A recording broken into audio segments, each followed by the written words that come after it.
are alone on a desert island with a tribe of hungry cannibals who think you are a god.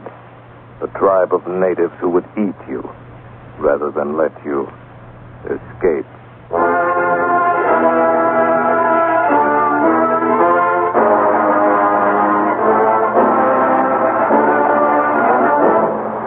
Escape, produced and directed by William N. Robeson and designed to free you from the four walls of today for a half hour of high adventure.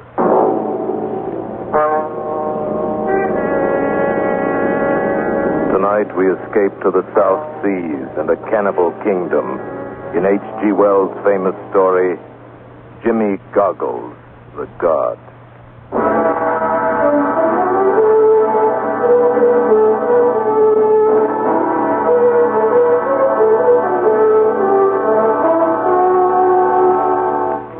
I doubt you'll remember anything of the Ocean Pioneer, though a bit of the story that came to public knowledge made headlines in the newspapers at the time. Blimey, now that I think of it, it's been over 40 years ago it happened. 40 years. And at times yet I can still wake up in the middle of the night and see that cold, dead eye of Jimmy Goggles staring at me from the darkness. It gives me the creeps even now. It all started the night the Ocean Pioneer went to the bottom of the Sonner coast. Only 2 survivors, aside from myself, came out of that wreck. Mr. Sanders, the first mate, and a seaman named Jacob. And with a bit of luck, we had enough food and water in the longboat to see us safe to Papua. Give away, lads. 3 nights will put us on dry land again. Aye, it is lucky men we are this time. All right, just one's our time here, Jacob. As it were for Captain Wells and 10 of the lads back there. Lying under 20 fathom of quick and green water they are. Ain't all that's laying back there either, lads. You meaning something by that, Mr. Saunders? Does either of your lads know the cargo we carried? Aye. Copra mostly and some spices. Not that. Lads, at Guinea we shipped aboard a chest full of gold dust. Worth 40,000 pounds. 40,000 pounds? I wondered about that chest at the time, Mr. Saunders. That chest still back there, lads. In Captain Wells' cabin. Aye. 20 fathoms down. Yeah, it'll be a nice bit of work for the salvage company. Not necessarily, eh? What is it you're meaning to say? I'm the only man alive knows ship's position when she sunk. So you are. Go on, Mr. Saunders.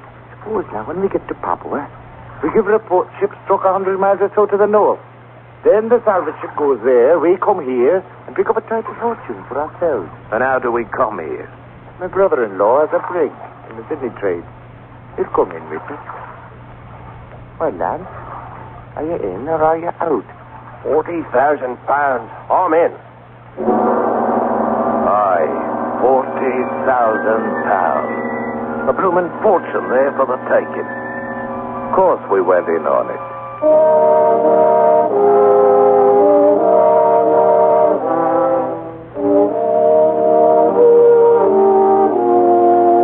Back in Papua, Saunders made the arrangements with his brother-in-law, Captain Ferguson. And a fortnight later, we set forth in the brig Pride of Banya. There were just the 4 of us in the diving suit. It was one of them kind of diving suits that don't have a pump or airline. Carried its own tank of compressed air attached so you could walk around on the bottom independent-like. We hung the suit on the wall in a mess room, and believe me, it was some bright times we enjoyed besides it during the 3 weeks the Pride of Banya beat in towards Sonner Channel. We'd wonder how long it'd be before we'd get there, and what the salvage ship might be finding 100 miles away from the wreck. And all the time acting like we hadn't a care in the world. And that confounded diving suit would sway back and forth like a regular human being, it would. And the glass window in the front staring like a big eye in the middle of its fat copper head. We got so we'd talk to it like it was somebody, and we even give it a name. Jimmy Goggles, we called it. Jimmy Goggles. And every time we'd break open some rum, we'd pour a glass or so into Jimmy Goggles. So by the time we got to Sonner, instead of smelling rubbery as sides was as sweet as a cask of rum.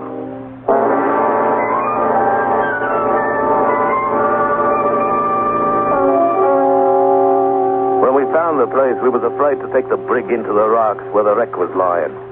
So we anchored about half-mile off, and all of us rowed to it in a longboat. Aye. She's still there, all right. I can see the tip of one of her masts above the water. Devil take the mast. It's the fortune below I'm interested in. Oh, fear. It'll be there, lad. Bear to the port a bit. Hey, is it still agreed? I'm the one to go inside Jimmy Goggles to make the first trip down. Aye, George. It's what we decided. Easy now. Nigh on to her. I can't say I envy you none, George. Back the oars now. Easy. There, got a line around the mast. Keep us from drifting. Better get into that diving suit, George. Right away, Captain Ferguson. Aye, just as happy it ain't me that's going down. Huh? Yes. Why not take it? Behind. What are you talking about? It'll be cold and dark down there at 20 fathom. Might be nights that ain't good for a man to see. In the dark and alone. Jacobs, you wander on like an old woman. I reckon the look of 40,000 pounds will cure a heap of other sights. I'm ready, sir. Except to secure the faceplate. Good.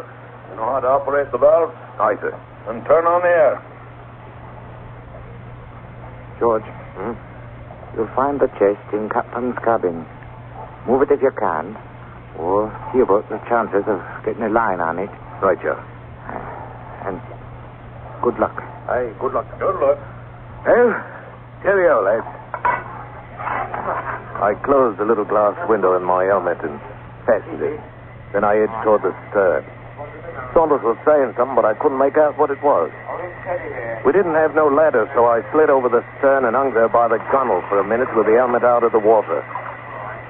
I took a last look at the light of day, and then I let go.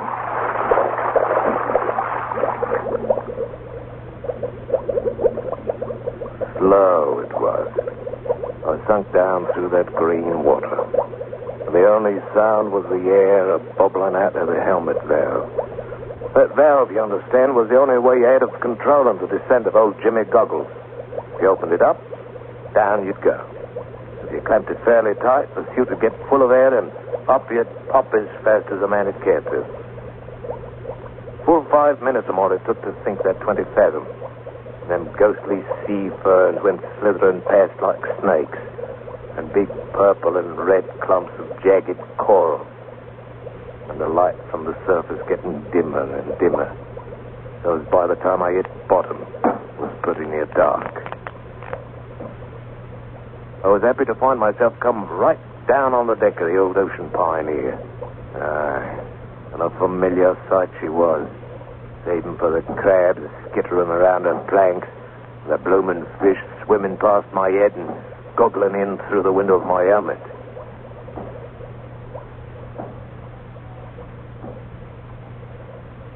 I made my way to the deck cabin.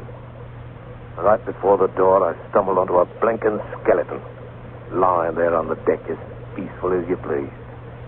Judging by the gold braid still hanging on it, it had been old Captain Wells himself. So there weren't enough left of it now to make a decent meal for an hungry guppy. Bobbed around like very gentle when I touched it, and all the time was wearing an horrible grin on its bony face. Like to give a man the shivers. To tell you certain, I got through the business down there as quick as I could. Found the chest of gold and figured out the best way to get a blocking line on it. But even so, it must have been an half hour before I clamped the air valve and started for the top. Halfway up, something hit my helmet and slid on down past. I found myself looking right into the blooming face of First Mate Saunders. His mouth was hanging open, and a kind of pink smoke was drifting out of it and making a cloud in the water. I saw he had a spear run through his neck from one side to the other, and he was dead on the mackerel. He sunk on past out of sight, and then Jacobs drifted down from above, and I could see his head was all twisted to one side like and his neck was broken. He was dead, too. Then it hit me. The lads on top had been massacred by a boatload of them bloomin' heathen savages. And like as not, if I poked my head out, the same would happen to me. Oh, blimey. I cracked open the helmet valve and shot down toward the bottom.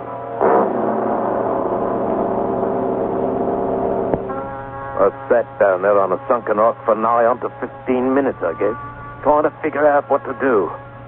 But any way a man would look at it, there weren't but one answer. So finally, crazy as it seemed, I got up and started out to walk ashore.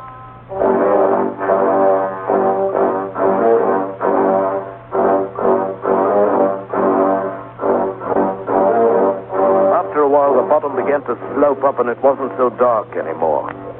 Finally, my helmet poked up out of the water. I saw the beach about 50 yards away with dark jungle right behind it. I sloshed on through the water and came out on the sand. Then I opened the faceplate and Jimmy Goggle did and cut off the air from the tank and took a deep breath of the natural kind.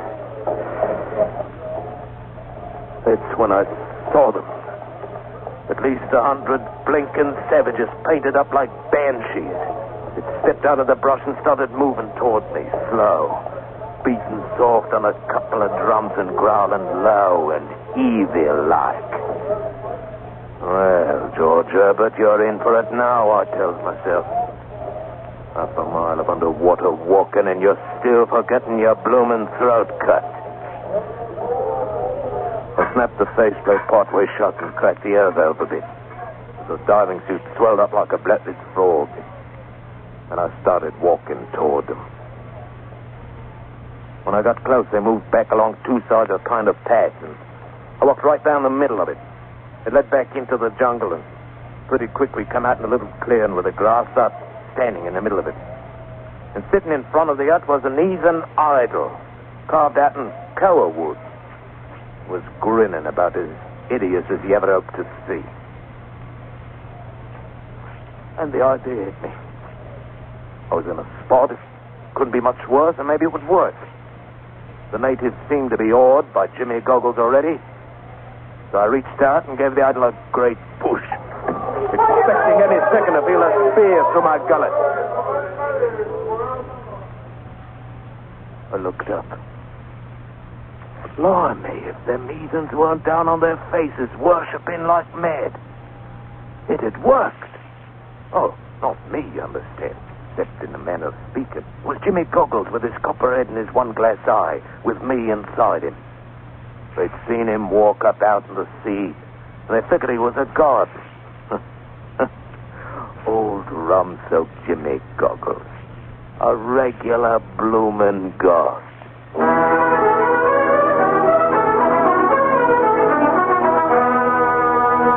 After a while, it began to get on my nerves, so I went inside the hut. They stayed outside and didn't follow me, but they didn't go away, neither. In a couple of hours, it started to get dark, and I was wondering if they meant to spend the rest of their lives out there bowing on the ground. Finally, a tall native, painted up like a circus clown, stepped inside the door and stood there, just grinning like old Satan himself.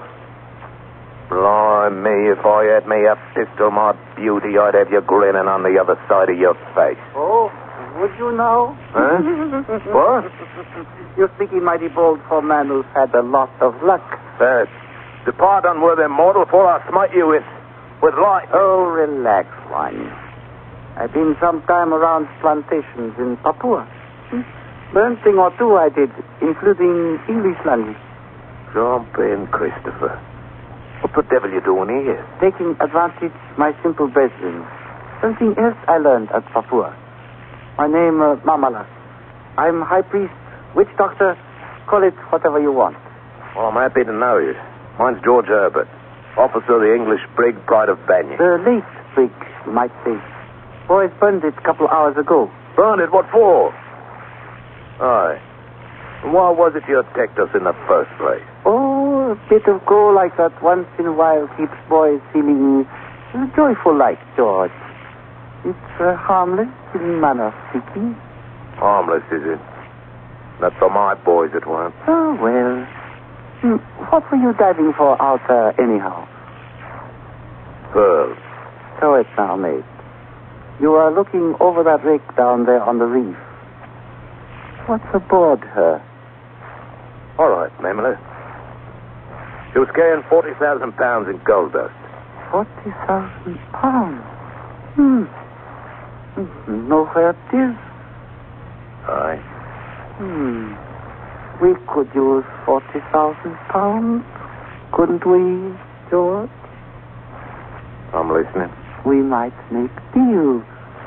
You keep on being the god, and I be your high priest. You can't talk their language anyways. Between us, we'll have him eating out of our hand. Meanwhile, we'll figure a way to raise gold off the bottom. Hold off.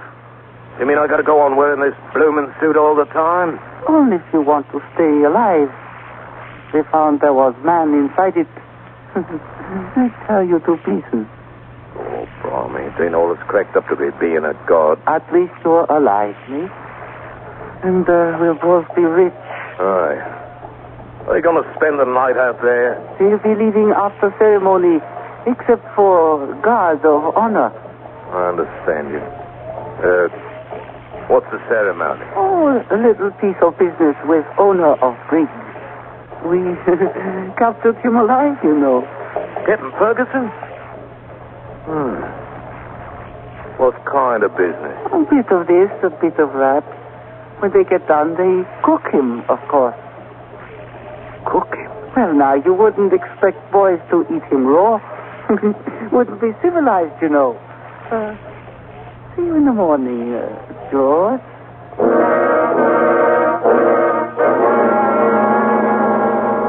Oh, it was pretty horrible, all right. But what with one thing and another, I didn't feel as bad about it as I might have. After all, I hadn't known the captain too well anyhow.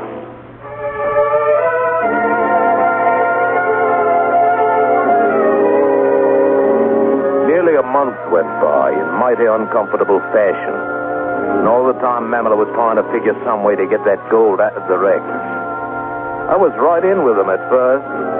Then I got to noticing how he was always saying what he could do with 40,000 pounds. And then I'd kind of remind him we was apples, and he'd grin, strange-like, and so that's what he meant all the time. But I didn't trust him no wise. And I started stalling every way I could, and things stayed about as they were. I kept on being a god, and we couldn't get no proper chance to go after the gold. Then one morning, Mamala and most of the tribe went back into the jungle to hunt. I was sitting in the hut trying to think of some way to do for that heathen before he could do for me, when I happened to hear voices outside. I sneaked a look through the palm sedge. It was an Englishman, dressed up fit to kill in white canvas shorts and a sun helmet and all. And he had a native interpreter all dressed up and walking with him. Here now, they're idols. Tribal gods. But it's been turned over. Do they no longer worship such things? Master, I could... Looky here, gents. If you step inside, I'll show you what they're worshipping. Hey now, woman. Come in, come in. Welcome, gents.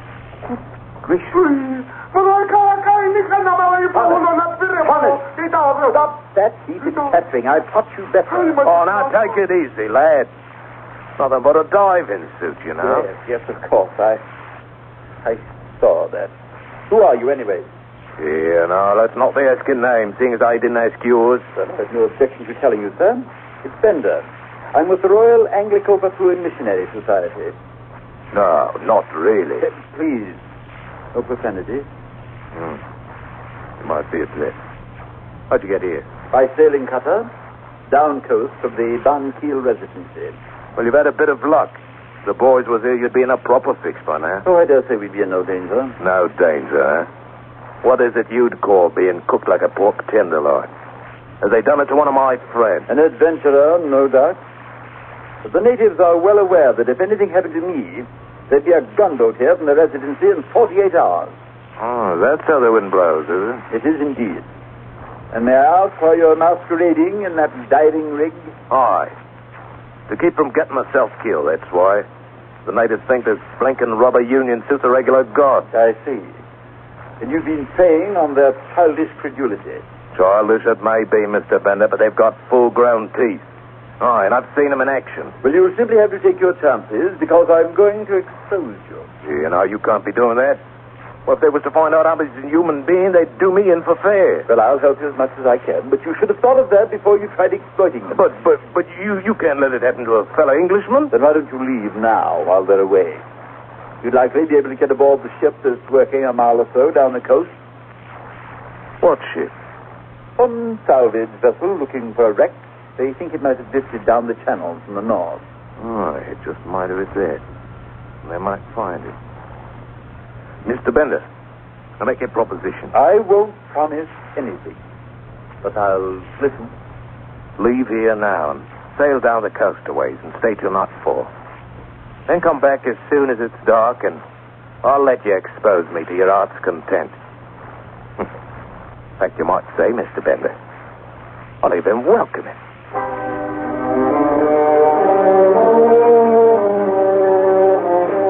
Weren't nothing else to do. If that salvage ship found who I was, I'd be in it for good. They'd know by now that we'd filed a false report about the position of the wreck, so we could get the gold for ourselves. They'd put me in the brig for sure. And if I tried to leave with Bender, he'd turn me into the first British resident we come across. I had no chance at all at the 40,000. If I stayed here, like as not, I'd end up parceled amongst 100 heathen stomachs.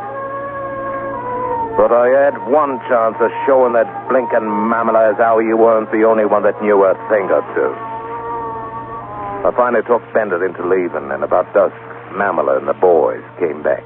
Understand that nosy man, Bender, was snooping around here this afternoon, George. Know anything about it? Bender, eh? Oh, that's who it was. Oh, I saw him prowling around the clearing, but he didn't come inside the hut. I'd have given him what for if he had. It's a good thing he didn't. It's a blasted nuisance, always interfering with established customs of the people. Like witch doctors, eh, Mamela? Gods, too, George. He'd do for you quick and he would be. Yeah. Why don't the boys just eat it? No. That would be too dangerous. He'd be missed and they'd send gunboats. Not still around here somewhere, is he? No. Women say he sailed on south. Good. I'd just as lief not meet him face to face. He was for him with that face you're wearing. Oh, and I'm nigh on to being fed up with wearing it. Mamela me, Artie. I'll make you a proposition. Mm-hmm. What kind of proposition, George? Why don't you take over being God? And what would you be doing if that happened? Oh, leave me some food and water in one of the boats, and as soon as it's dark, I'll cut and run for it. It'll be easy for you to get the gold that way. Aye. And you can have the old 40,000. Your generosity embarrasses me, George. Anyways, supposing I was up and died sudden like. How'd you explain my body to the boys? I have been thinking about that, but I haven't figured it out yet. I was wondering if you hadn't been. You know a thing or two, don't you, George? Enough to know you weren't going to share with me unless you had to. Frankly, you're right. This may be best way. I'd have my little brethren right under my thumb. You out of my way with no need for explanation. All right, George. I'll keep the boys away from the clearing so you can make your break. Both be ready in half hour. Good luck.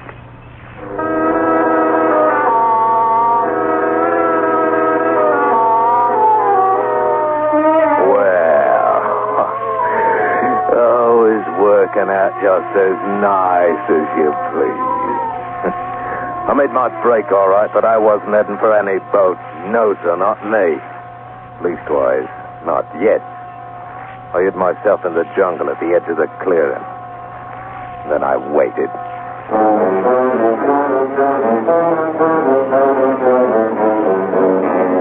After a while, them savages started drifting back into the clearing, and pretty soon Mamela, all dressed up in Jimmy goggles, came out and sat in front of the hut, the way I'd been doing every night.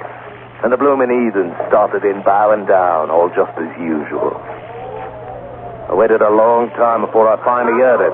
The commotion starting over at the far edge of the clearing and coming closer.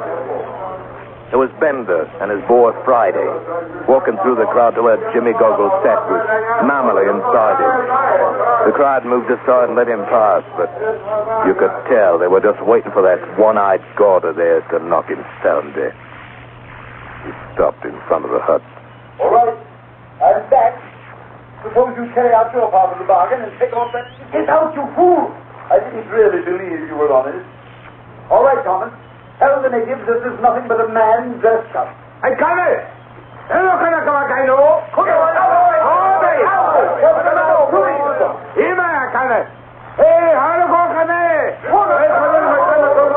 Blimey, Bender didn't jump on the Mamela and start turning at the front of the diving chute. And all the time that heathen witch doctor kept trying to fight him off. And it seemed as though Mamela hadn't known how to fasten the helmet properly, because suddenly it tipped back on his shoulders, and there he was. A face them savages knew as well as their own offspring. And they didn't like it even one little bit. Aye. They'd been taken in by one of their hometown boys, so to speak, and they weren't for having any. They didn't harm Bender none, but they shoved him off to one side. They made one grand rush for Memphis. And they got him. And blimey, if what happened then wasn't downright uncivil.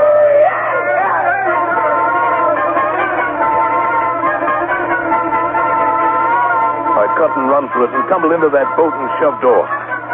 I couldn't help but feel a bit sorry for old Mamela, though it wasn't as if he hadn't eaten his own share of human beings. And of course, he certainly wasn't a man who could be trusted at all.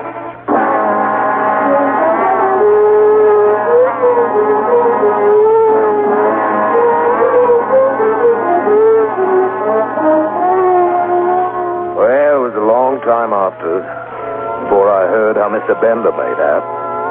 Seems as though he couldn't get them bloomin' heathens to listen to him at all. Then one day he hit on the idea of climbing into that diving chute. And from then on he had a crowd around every time he'd open his mouth. As far as I know, old Jimmy Goggles may still be down there somewhere. With his battered copper head, and his rummy smell, and his one glass eye. He may still be doing business. Right down there at the same old stand.